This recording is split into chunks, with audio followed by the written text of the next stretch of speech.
iRacing has some phenomenal cars for which you can have multiple splits and races every hour. And some phenomenal cars where the official series are so deserted, you can either find a league, if you're lucky, or have no alternative but pit, pardon the pun, your wits against the AI, which in iRacing is excellent, that's granted, but it's still AI. This, however, presents some opportunities, in great part because of the community and all the car choices that you have in iRacing. Most of them have a cost, of course, but some, in the words of one Jackie Stewart, there are no free lunches. There are two that always strike my fancy and make me reach for my round wheel and the H pattern shifter, and they both belong to the same series, the so-called vintage IMSA. They are the Audi 90 GTO, which I'm driving here with the number 86 as usual, and the Nissan GTP ZXT. The Audi won races in the US IMSA GTO series and had about 710 horsepower for a weight of 2,659 pounds, or in kilograms that's 1,206, equivalent to 15 of me if I indulge in my adulation of white chocolate chip cookies and ramen separately, of course. It had loads of technical details, I understand a little, but it had 5 very good cylinders and a turbocharger. Notable drivers included legends such as Hans Stuck and even Rally Ubermensch Walter Roll. In iRacing, the Audi drives like most of my cars that I like to drive: manual, analog, mechanical, with a wee bit of flirtations with opposite law. And in VR especially, it makes, as you're sitting in this cockpit, it makes you enjoy the sheer driving. The Nissan GTP is an entirely different beast, as one of them comes careening behind me as I exit the pits nervously.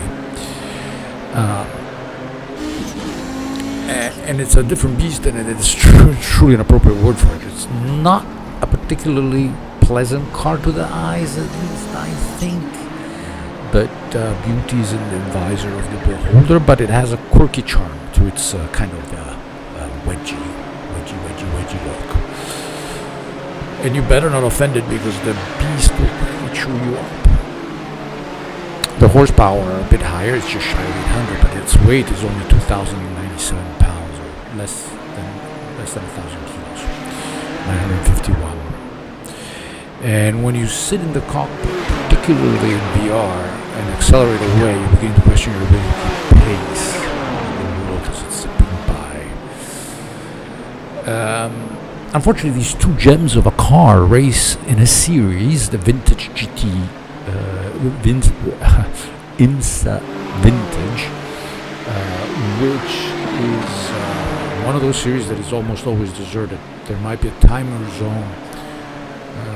There might be one time zone in Europe where you might gather enough drivers to go official, but at least for me in Asia, the proverbial crickets are all you find in the pattern. So here again, I'm using the AI to have some enjoyment, and thanks to the miracles of hard work, technology and trading pains, you can see a wonderful AI set of 1989 cars. Simulating the GT Championship season of the late 80s, 89 particularly. I happen to have watched one of these races at Lime Rock in Connecticut. It wasn't 89, it was 90, I believe, 91. Okay, I'm dating myself slightly. But phenomenal race series to watch. They tended not always to race all together. Sometimes they race separately depending on the track, and sometimes they were all together. It's a combo that is impossible to resist. The car drives very, very well. they're difficult. They're difficult cars. Both the Nissan and the Audi are very difficult to drive fast. They tend to be a little bit difficult to drive slow too in my case, but I find the Audi, which you can kind of see in the Suzuka clips, tends to have this really annoying understeer, particularly at the exit of the corner. But it can also quickly bite you, as it almost did here after Degner 2, as I let the Nissan GTP pass me. And it's a car that rewards patience. Like all these manual, slightly older cars, well, all of racing rewards patience. But here, as we see a little bit of a mix-up of different Nissans and Audis in all their paint schemes. It's a series that I really wish had more official races. I would love to participate. Of course, this is a bit of an oxymoron because we never raced a Suzuka, as far as I know, but it is a great series, great combo of cars.